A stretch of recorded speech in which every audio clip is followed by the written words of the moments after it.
कृष्णा हरे कृष्णा कृष्णा कृष्णा हरे हरे हरे राम हरे राम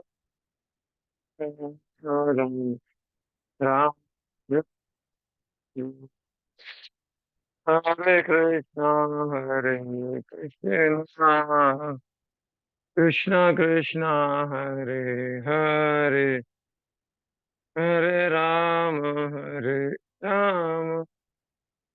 राम राम हरे हरे हरे कृष्णा कृष्णा कृष्णा हरे हरे हरे राम राम राम हरे हरे हरे कृष्णा कृष्णा कृष्णा हरे हरे हरे राम राम राम हरे हरे हरे कृष्णा कृष्णा कृष्णा हरे हरे राम राम राम जय राधा गोपीनाथ राधा गोपीनाथ राधे जय गौरनिताय गौरनिताय जय गौरनिता जय जय प्रभुपा प्रभुपा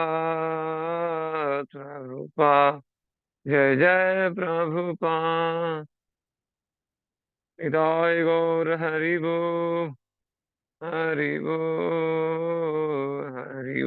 निताय गौर हरि बो।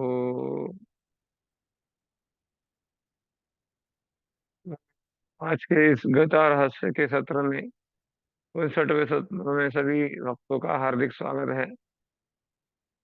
पिछली बार हम देख रहे थे कि भगवान कह रहे हैं कि अष्टांग योग के द्वारा कैसे हम भगवत धाम प्राप्त कर सकते हैं। तो विशेष करके पिछले श्लोकों में हमने देखा कि कैसे अष्टांग योग योगी भी भगवत धाम प्राप्त कर सकता है अगर भक्ति उसमें ज्यादा प्रमाण में है, भक्ति ज्यादा है, उसको भक्ति मिश्र योग कहा जाता है। इसके बारे में हम पिछली बार देखा था। तो अभी हम आज के सत्र में भगवान केवला भक्ति के बारे में बताने जा रहे हैं कि शुद्ध भक्ति कैसे होती है।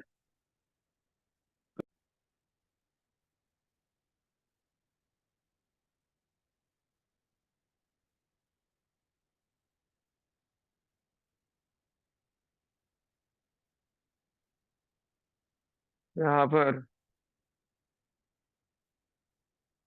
भगवान बताने जा रहे हैं 14वें श्लोक से 16वें श्लोक तक कि शुद्ध भक्त किस प्रकार से भगवान का निरंतर स्मरण करता है। और क्योंकि वो निरंतर भगवान का स्मरण करता है तो इसी कारण से बताया गया है कि वो जीव जो है इस संसार में फिर से वापस नहीं आता। जो ये संसार है दुखालयम अशाश्वतम है, यहाँ पे जन्म है मृत्यु है। तो इस अशाश्वत संसार में वो वापस नहीं आता। एक बड़े महान संत हो गए रामानुजाचार्य के लाइन में, वेदांत देशिक। जब वो जंगल से जा रहे थे तो उन्होंने देखा कि एक शिकारी था और शिकारी के पास में एक खरगोश था, वो जो उसको उसने मारने के लिए पकड़ के रखा था। लेकिन जब खरगोश उसके चरणों में लोटपोट करने लगा और प्रेम दिखाने लगा तो उस शिकारी के मन में भी दया आ गई और उसने उसको छोड़ दिया। तो ये देखकर जब उन्होंने देखा तो ये देखकर उसके मन में भी विचार आया कि एक साधारण शिकारी जब अ, साधारण शिकारी जब खरगोश जो होता है खरगोश के प्रति दयावान हो जाता है क्योंकि वो उसके चरणों में गिर गया है। तो भगवान को हम इतना प्रणाम करते हैं, निवेदन करते हैं, क्या भगवान दयालु नहीं होंगे? ऐसे सोच के वो समाधि में चले गए। तो भगवान अलग-अलग प्रकार से हम भक्ति करते कुछ लोग कर्मयोग करते हैं, जैसे अगले श्लोक में बताया गया है कि विश्वनाथ चक्रवर्ती ठाकुर कहते हैं कि भगवान ने 4 लोगों के बारे में वर्णन किया था कि जो भक्ति करते हैं, तो चतुर्विधा भजन्ते माम जना सुकृतिन अर्जुन अर्थार्थी जिज्ञासु ज्ञानी च भरतर्षभ। तो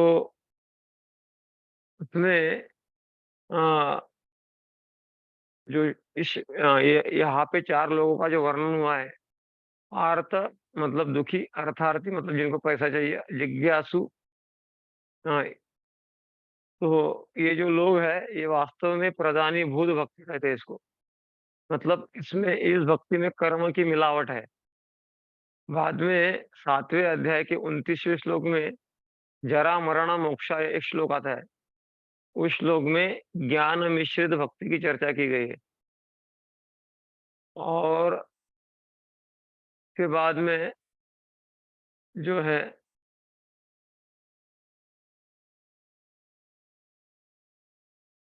वर्णन हुआ है अ, जो पिछले बार हम देख रहे थे 9 से 13वें श्लोक में, तो उसमें वर्णन हुआ है इसके बारे में भक्ति मिश्र योग।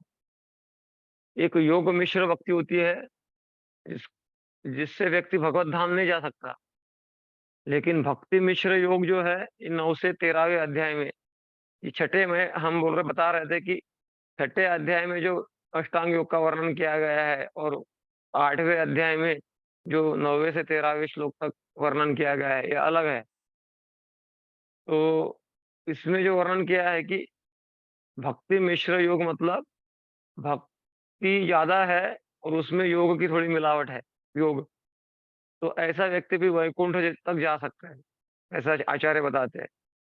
अभी भगवान जो है 14वें श्लोक से केवला भक्ति के बारे में बताएँगे, जिसमें किसी भी भौतिकता का स्पर्श नहीं है। तो प्रभुपाद जी कह रहे हैं कि ये श्लोक वास्तव में जो अनलॉयड एक रहता है अलॉय, अलॉय मतलब अ, मिक्स धातु से बनता है ना उसको उसको अलॉय बोलते हैं या मिलावट, खिचड़ी। लेकिन ये अनलॉयड मतलब इसको अनलॉयड डिवोटी बोलते हैं मतलब केवल भक्त मतलब केवल किसी अन्य देवी-देवता की उपासना नहीं करता है वो।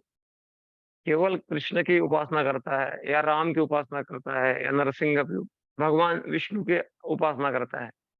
अन्य देवताओं के पास नहीं जाता है। हुँ, तो पहले श्लोकों में अनेक प्रकार के सकाम भक्तों का वर्णन हुआ। तो कर्म योग, ज्ञान योग, हठ योग ये जो है, तो इसमें क्या होता है कि योग शब्द जब आता है तो कुछ तो उसमें भक्ति है। लेकिन कर्म जो करता है, कर्म का जो है वो फल से आसक्त हो जाता है। ज्ञान योगी जो होता है, वो मुक्ति से आसक्त हो जाता है। ध्यान और जो अष्टांग योगी होता है, वो सिद्धि से आसक्त हो जाता है। तो इस प्रकार से उसमें कमी है। लेकिन जो भक्त होता है, शुद्ध भक्त होता है हुँ, उसमें ज्ञान, कर्म और हठ योग का मिलावट नहीं रहता है। कर्म का मिलावट नहीं रहता है। इसीलिए रूप गोस्वामी ने डेफिनेशन दिया है, अन्याभिलाषिता शून्यम ज्ञान कर्माद अनावृतम अनुकूलेन कृष्णानुशीलनम भक्तिरुत्तमा। उत्तम भक्ति उसे है कहते हैं कि ज्ञान कर्मादि अनावृतम। ज्ञान और कर्म की मिलावट नहीं रहती उसमें, वो भक्ति में। उसको उत्तम भक्ति कहा गया है। भगवान कह रहा है अभी 14वें श्लोक में, अनन्यचेतः सततं यो मां स्मरति नित्यशः तस्याहं सुलभः पार्थ नित्ययुक्तस्य योगिनः। अनन्यचेता सततम। तो इस श्लोक की विशेषता है कि यहाँ पर बहुत सारे शब्द जो बार-बार रिपीट हुए हैं। अनन्य चेता, चेतना में अन्य चीज़ें नहीं होती है उसके। सततम निरंतर यो माम स्मरति नित्यशः। और नित्य शब्द फिर से आया, निरंतर। अस्याहम सुलभ पार्थ। ऐसे पार्थ मतलब अर्जुन को कह रहे हैं भगवान। सुलभ मतलब सरलता से भगवान प्राप्त हो जाते हैं। नित्य फिर से निरंतर। तो निरंतरता भक्ति में बहुत महत्वपूर्ण जो है योगदान होता है निरंतरता का। नित्य युक्त योगिना। तो यहाँ पर बलदेव विश्वनाथ चक्रवर्ती ठाकुर अपने तात्पर्य में कहते हैं कि devotee who remembers me daily, मतलब जो भक्त निरंतर हर रोज भगवान का, सिर्फ हर रोज नहीं, एट ऑल टाइम, मतलब हर समय, आ, और किसी देवी देवता के पास में वो जाता नहीं है, और भगवान उसके जीवन का लक्ष्य है, और जो भगवान से मिलना चाहता है, तो ऐसे भक्त को केवल भक्त कहा जाता है, केवल भक्त। तो इस श्लोक का यहाँ पे थोड़ा सा डिस्कशन किया गया है कि अनन्य चेता। अनन्य चेता मतलब शुद्ध भक्ति। सततम मतलब निरंतर भगवान का स्मरण। तो ऐसा भक्त जो होता है, जो ज्ञान और कर्म को मिक्स नहीं करता है भक्ति में, तो ऐसा भक्त जहां भी जाता है उसको वृंदावन बना देता है वो जगह को। तो यहाँ पर उदाहरण दिया गया है कि अद्वैत आचार्य, ये चैतन्य चरितामृत में लीला आती है कि चैतन्य महाप्रभु को वृंदावन जाना था, और अद्वैत आचार्य उनको अपने घर ले गए। तो अद्वैत आचार्य कहते हैं कि आप जहाँ पे हो वही तो वृंदावन है। तो क्योंकि तुम्हारा हृदय सदा गोविंद विश्राम, गोविंद को लेके चलते हैं साधु संत। तो अ,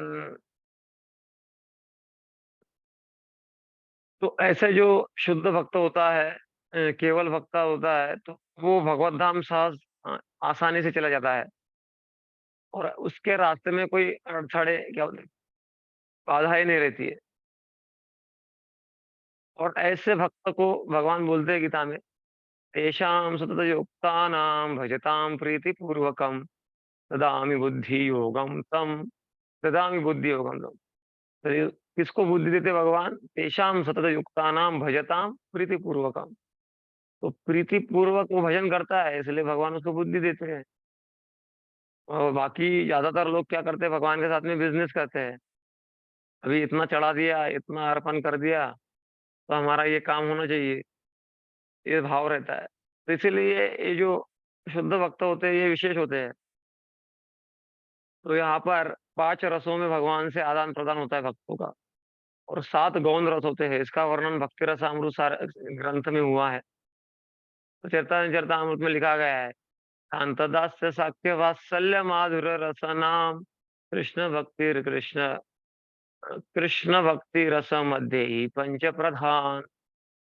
तो ये 5 रस जो है कृष्ण भक्ति के रसों में प्रधान रस है। तो एक क्या होता है, शांत रस, मतलब जो वृंदावन गोलोक धाम का जो पेड़ पौधे है, वहाँ का जो पौधे है वो शांत रस में आते हैं। फिर कृष्ण के गोप मित्र लोग उदास्य रस में आते हैं, यानी जो वहाँ के जो अ, उनके सेवक है वो दास्य रस में आते हैं, और वहाँ के जो मित्र है वो सख्य रस में आते हैं। और यशोदा मैया और अन्य गोपियाँ वो वात्सल्य रस में आते हैं उदाहरणार्थ, और माधुर्य रस में जो उनकी गोपियाँ है कृष्ण की, तो वो माधुर्य रस में आते हैं। तो इस अनेक अनेक रसों में भगवान क्या है, आस्वादन करते हैं भक्ति का।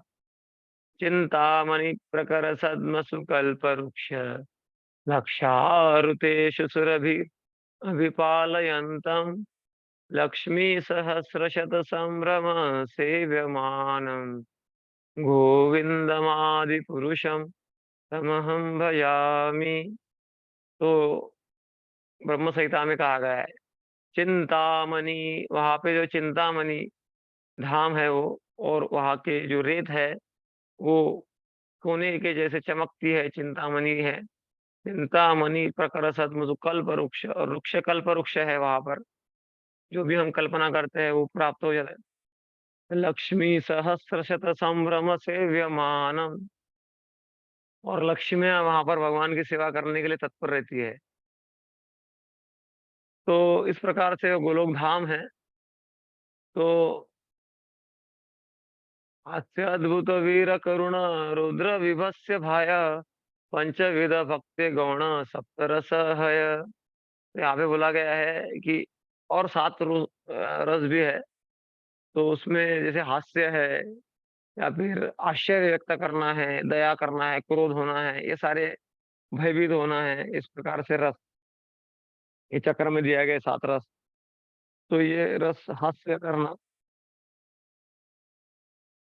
इस प्रकार के रसों का वर्णन है। तो इसको ये बहुत महत्वपूर्ण विषय है और इसको हम संक्षेप में देख रहे हैं अभी। तो जैसे ये फल वाली फल बेचने आई थी, तो कृष्ण को फल लेके ही वो संतुष्ट हो गए। लेकिन भगवान ऐसा नहीं कि लेके फिर कुछ देते नहीं है। भगवान ने पूरा उसका टोकरी हीरे जवाहरात से भर दिया। तो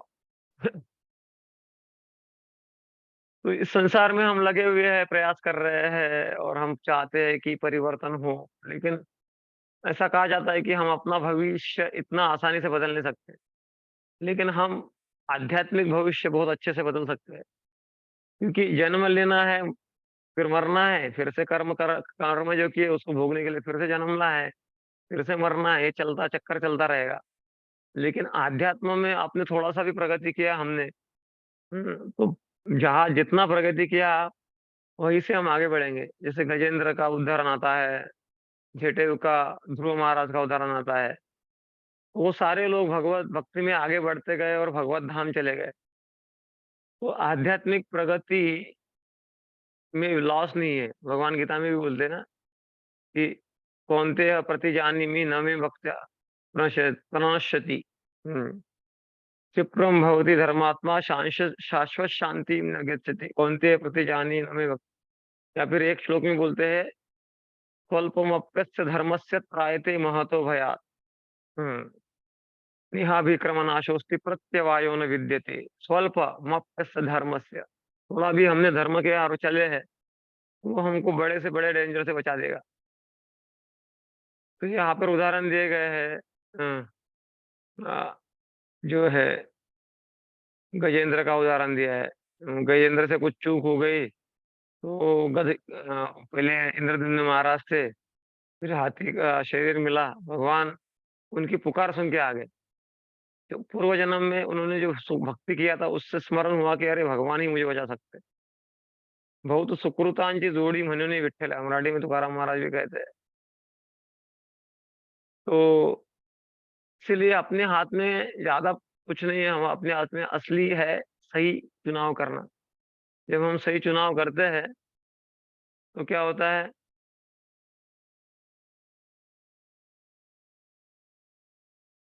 सही चुनाव से हम सही दिशा में बढ़ते हैं। और ये जो हम रसों की बात कर रहे थे, तो ये रस जो है आ, ये संसार के रस से तुलना उसकी नहीं की जा सकती है, ऐसा बोल रहे हैं। तो हम इसके बता रहे थे पिछले बार कि हर व्यक्ति किसी न किसी की सेवा करना चाहता है। बेटा माँ बाप की सेवा करना चाहता है, और आ, तो इस सेवा भाव तो है, लेकिन सही जगह गलत जगह हमने सेवा भाव लगा के रखा है। हाँ, जैसे प्रभुपाद जी उदाहरण दिया करते थे जैसे कि आम तो हम चाहते हैं, लेकिन आम की परछाई पानी में पड़ी है, उधर ही जंप लगा रहे पानी में, तो आम कैसे मिलेगा? आम प्राप्त करना है तो पेड़ के ऊपर चढ़ना पड़ेगा और आम तोड़ना पड़ेगा। वैसे इस संसार में इतनी भी विविधता है, ऐसे गोलोक धाम का प्रतिबिंब है।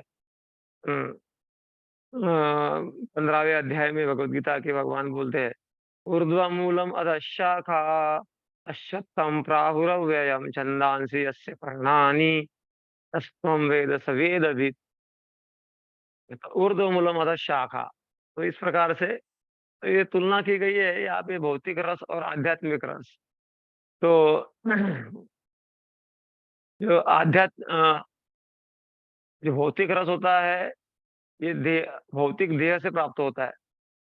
अ, तो यहाँ से तुलना की गई इस रस की, जैसे एक आप बांस के टुकड़े को चबाओगे और एक गन्ने के टुकड़े को चबाओगे, तो दोनों का रस, बांस के टुकड़े को कितना भी चबाओगे उसमें से रस नहीं निकलने वाला। लेकिन गन्ने के टुकड़े को चबाओगे तो उसमें गन्ने का रस निकलेगा। तो भौतिक संसार का जो रस है, ऐसा बहुत प्रतीत होता है कि उसमें से रस निकलेगा, लेकिन निकलता नहीं कुछ भी। दुखी होता है। आद्यवन्तस्तु कौन्तेय न तेषु रमते बुधा, भगवान बोलते हैं। हाँ, तो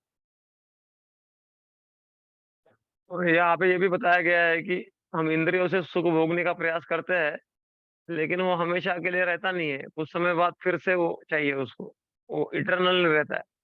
लेकिन भक्ति का जो सुख है, वो समुद्र के समान है। प्रति प्रथम पूर्णामृत स्वादनम, पूर्णामृत, अमृत बोला है।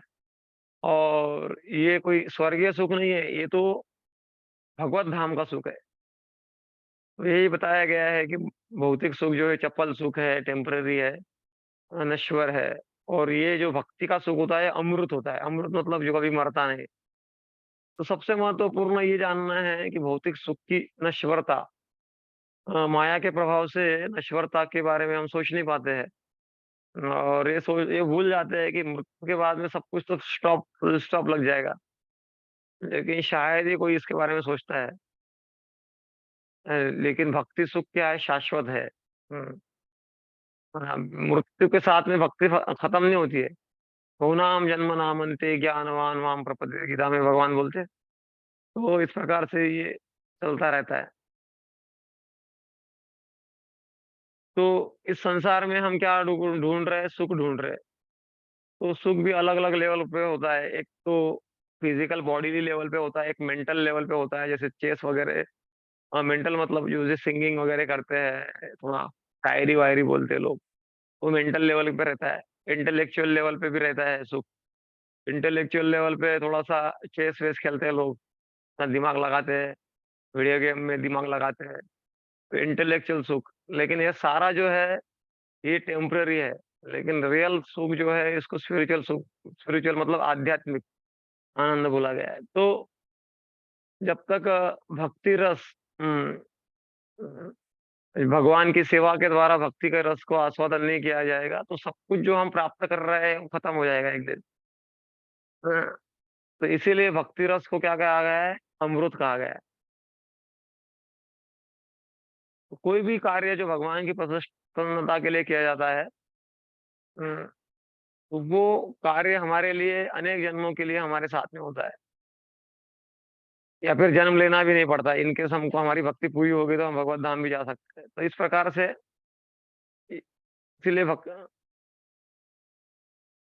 तो यहाँ पर बताया गया है कि इस संसार का प्रेम और भगवान के प्रति प्रेम, उसमें अंतर क्या है। तो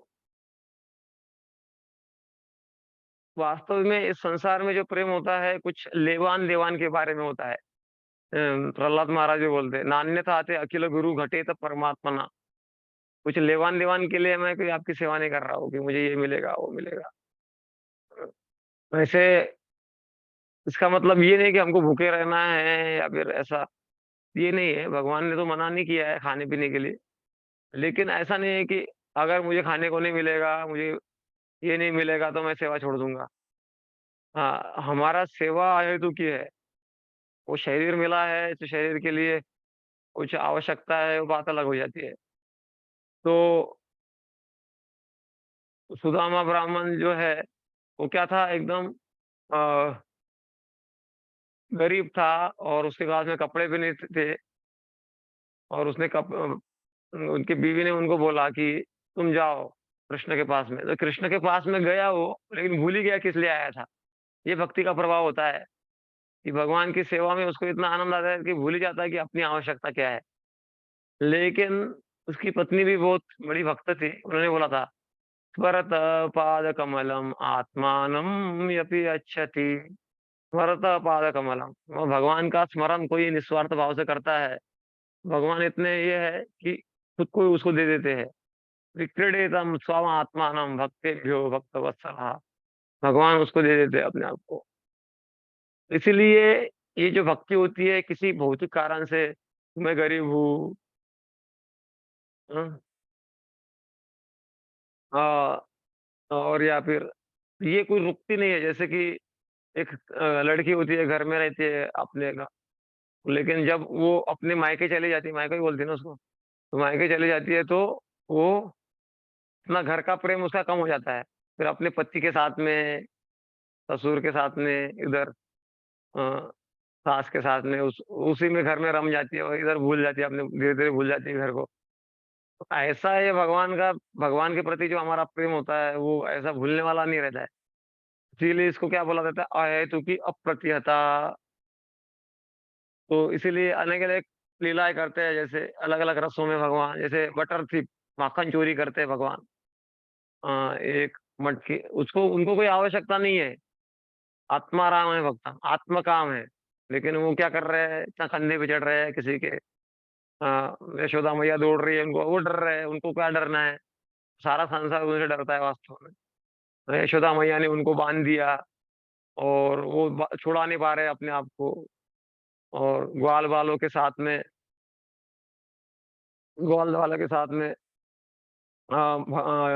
वसुदेव नंद महाराज के पादुका उठा के ला रहे हैं। और गायों को चरा रहे हैं, गायों को चराने में वो आनंद लेते हैं। भक्त वत्सल।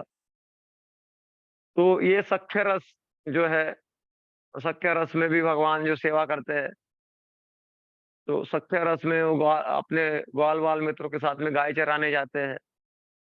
तो भगवान जो है,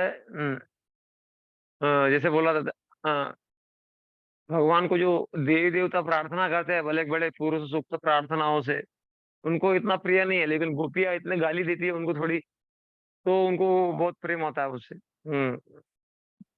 हाँ, ऐश्वर्य मिश्रित प्रेम नाही मोर प्रीत, ऐसा भगवान चैतन्य चरितामृत में कहा गया है कि ऐश्वर्य मिश्रित, अरे भगवान महान है, हमारी इतना डिमांड है, ये पूरी कर दो। तो भगवान को ये अच्छा नहीं लगता है। जैसे वो आनंद लेते हैं भगवान। इसको ऐसा हमको अगर जाना है तो इसको बोलते हैं केवला भक्ति।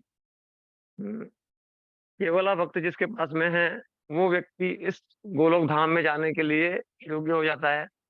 और इतना आनंद लेते हैं, जैसे ग्वाल बालों के साथ में वो आनंद ले रहे हैं। तो भगवान भी ऐसे ही भक्तों के साथ में रहना पसंद करते हैं। जब भगवान थक जाते हैं तो गो बालक अपने क्या बोलते हैं उसको, अपने पैरों को ये बनाते हैं, क्या बोलते हैं, तकिया बनाते हैं। और कृष्ण उनके चरणों पे सो जाते हैं, तकिया जो बनाया उन्होंने उसके ऊपर।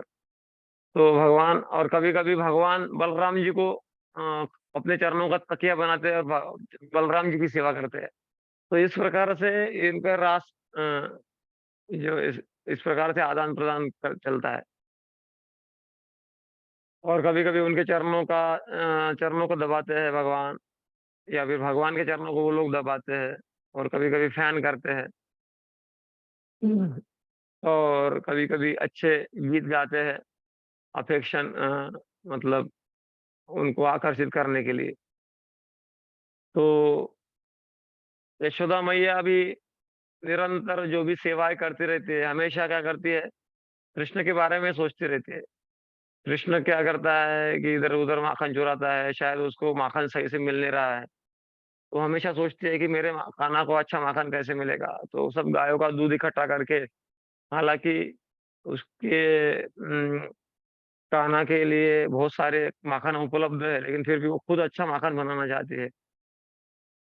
तो सेवा भाव ये है।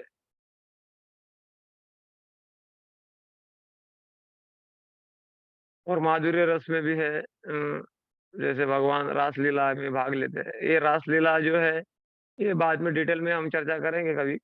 तो इसको समझा नहीं गया है, समझते नहीं लोग इसको। वास्तव इसके पीछे में बहुत गूढ़ तत्व है छुपा हुआ, जिसको समझना आवश्यक है। तो अलग-अलग प्रकार के लेवल की भक्ति है। तो एक होती है गुणीभूत भक्ति। गुणीभूत मतलब जिसमें भक्ति का परिमाण 50% से कम होता है। तो ऐसे लोग हालाँकि भगवान की तरफ आते हैं, फिर भी ब्रह्म ज्योति में लीन हो जाते हैं। दूसरे होते हैं प्रधानीभूत भक्ति। प्रधानीभूत मतलब जिसमें 50% से ज़्यादा भक्ति होती है। हुँ। तो ऐसे लोग वैकुंठ में जाने के लिए योग्य हो जाते हैं। और तीसरी होती है केवला भक्ति, शुद्ध भक्ति।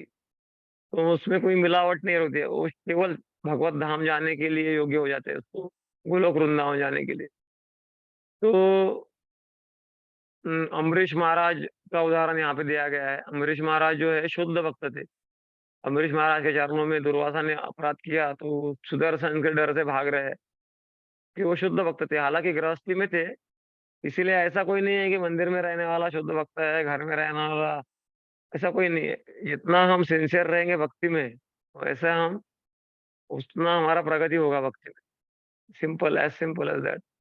तो अम, जैसे वर्णन किया जाता है कि सौबोरी मुनि को, उनको योग मिश्र का उदाहरण है। और ये जो दक्ष प्रजापति जो शिव जी का अपमान कर रहा है, यो कर्म मिश्र भक्ति का उदाहरण है। तो इस प्रकार से उदाहरण दिए गए हैं। और विश्वामित्र मुनि जो है वो योग मिश्र भक्ति का उदाहरण है।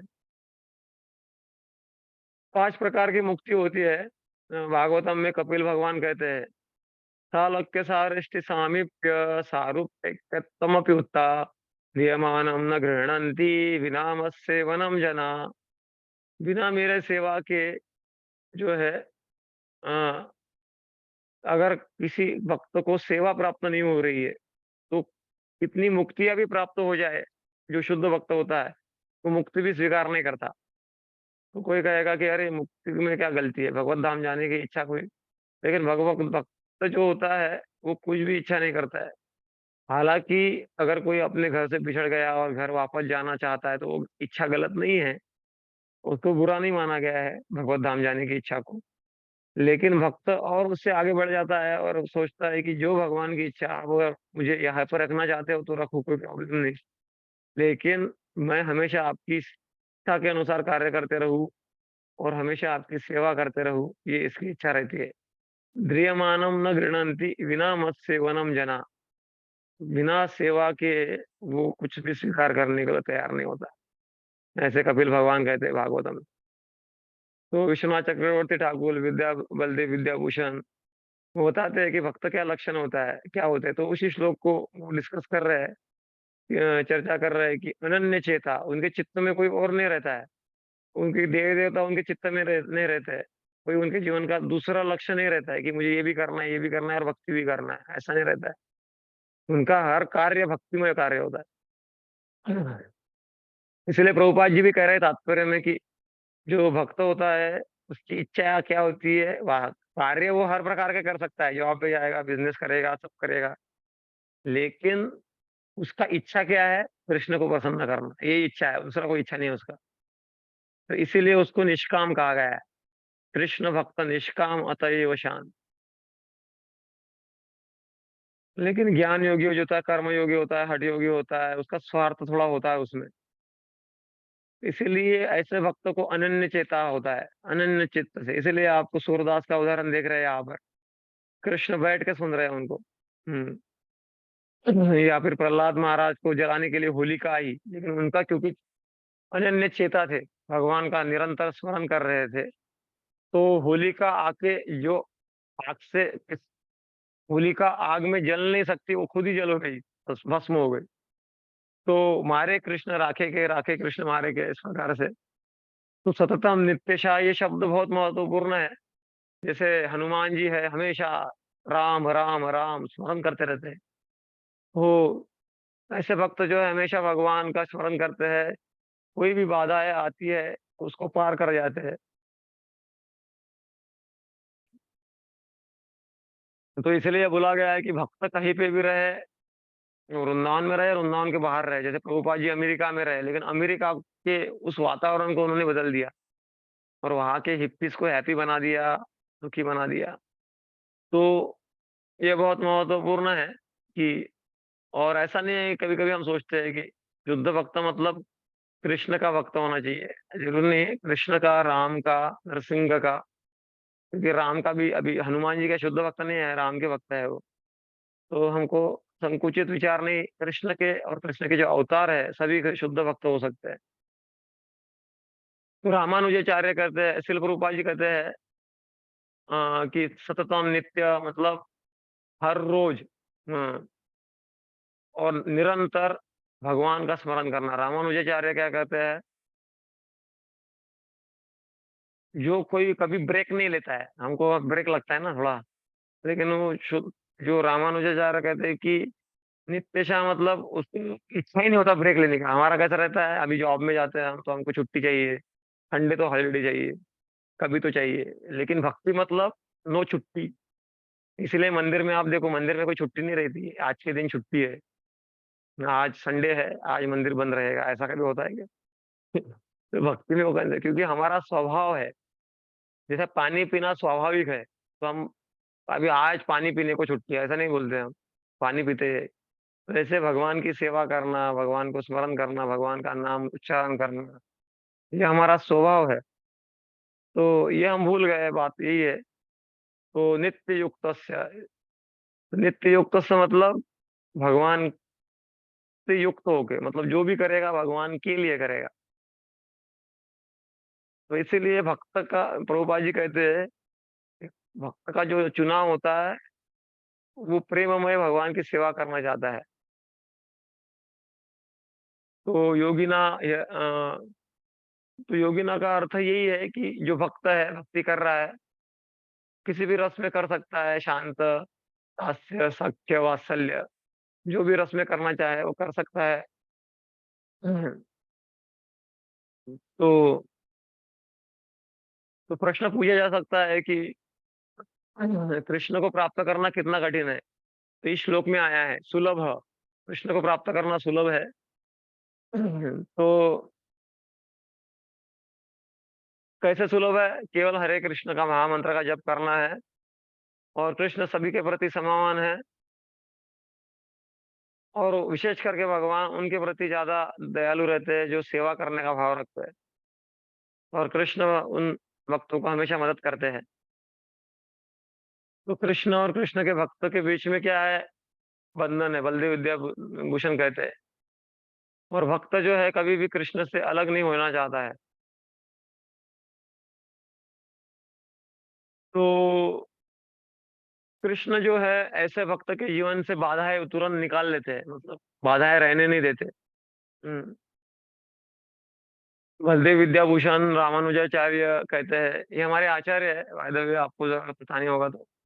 बलदेव विद्याभूषण ही हमारे महान आचार्य होके गए। रामानुजाचार्य ये रामानुजा संप्रदाय के बड़े आचार्य है, तो उनके कमेंट्रीज से हम कुछ पॉइंट्स ले रहे हैं। तो तो ऐसा कहा गया इस श्लोक में, तमेव वृणुते तनुस्वाम, भगवान जिसको चूज नियुक्त करते हैं उसको, वही व्यक्ति भगवान को समझ सकता है। इसीलिए हमारे हाथ में है प्रार्थना करना और भक्ति भाव को प्रकट करना, और जितना हो सके उतना जेन्युइन या फिर उसका प्रामाणिक होने का प्रयास करना। तो जो व्यक्ति पूरा तरह से शरणागत होता है और भगवान की सेवा में लगता है, तो भगवान को समझ सकता है। क्योंकि भगवान बोले ना, ददामि बुद्धि योगम तम। तो भगवान क्या देते हैं, बुद्धि देते। मतलब वो वाली बुद्धि नहीं, पैसे कैसे कमाना है, वो तो ठीक है, वो भी सब कुछ भगवान ही दे रहे हैं, लेकिन विशेष करके भगवत धाम जाना, अध्यात्म को समझना, इसकी बुद्धि जो प्राप्त होती है उसको बुद्धि योग कहा जाता है। और भगवान क्यों देते हैं, तो भगवान बोले अनुकंपार्थम। भिखारी को भीख कब देते हैं हम, जब वो भिखारी का कंडीशन हमको लगता है देने लायक, तब देते हैं। वैसे ही हम जब भगवान के तरफ इस प्रकार से जाएंगे और इस प्रकार का मनोभाव रखेंगे, तो फिर भगवान क्या बोलते हैं, तेषाम एवानुकंपार्थम हम अज्ञान अजंतम, उसका अज्ञान में नष्ट करता हूँ।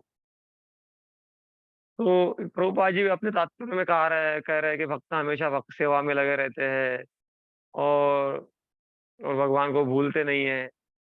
और और भगवान की बहुत कृपा है, अगर हम महामंत्र का जप कर रहे हैं, हरे कृष्णा कृष्णा कृष्णा हरे हरे, हरे राम राम राम हरे हरे। तो यहाँ पर दो तीन प्रकार के भक्तों का वर्णन हुआ है।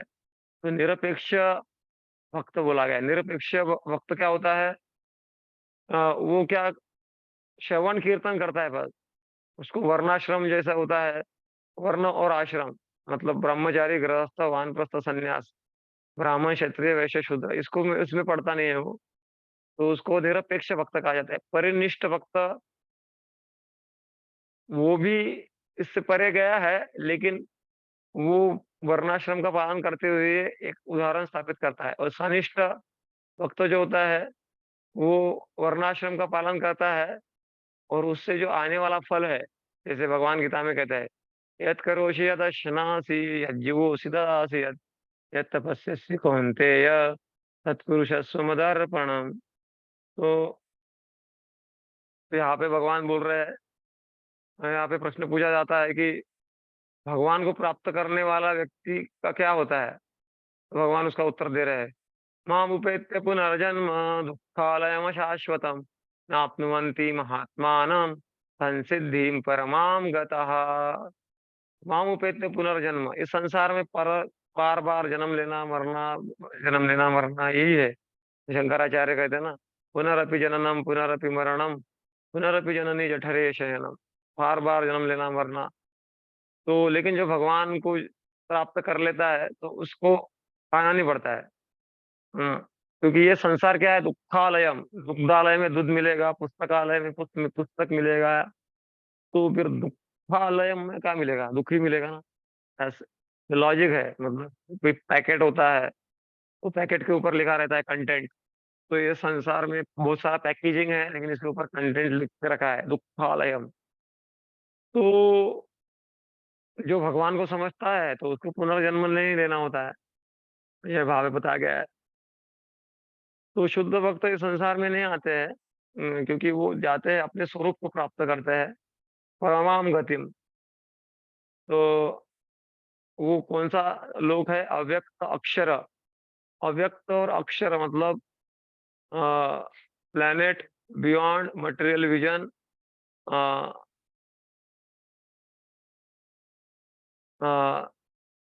तो महात्मा का वर्णन क्या है कि महात्मा वो जो है ज्ञान प्राप्त करता है, वो करता है जो रियलाइज डिवोटी है, परंपरा से, एवं परंपरा प्राप्तम इमं राजर्षि योगी। तो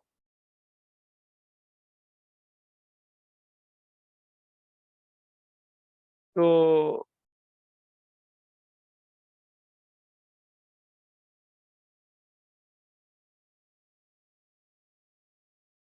तो ऐसा भक्त जो होता है वो धीरे धीरे भक्ति में प्रगति करता रहता है और भगवान की सेवा में एकदम तल्लीन हो जाता है।